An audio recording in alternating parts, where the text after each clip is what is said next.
College ঘেরাও করে তখন দেখিয়ে দেবো কি করতে পারি। উনি সবসময় এই ধরনের বিতর্কিত কথা বলেন।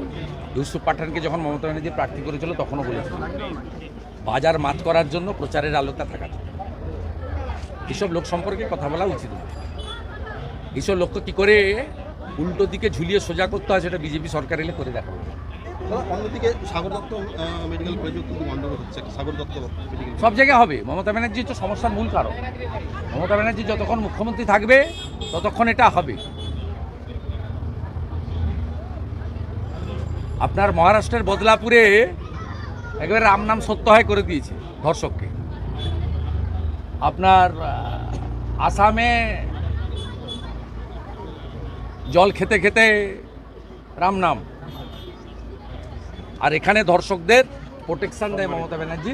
এবং লজ্জার পুলিশ, ডাক্তার, ধর্ষক তিনজন একসঙ্গে জেলে। ঘাটালের মাস্টার প্ল্যানের যে নথিয়ারও পুলিশ দখল নিল এবং এসডিও অফিসে পুলিশ দখল নিল।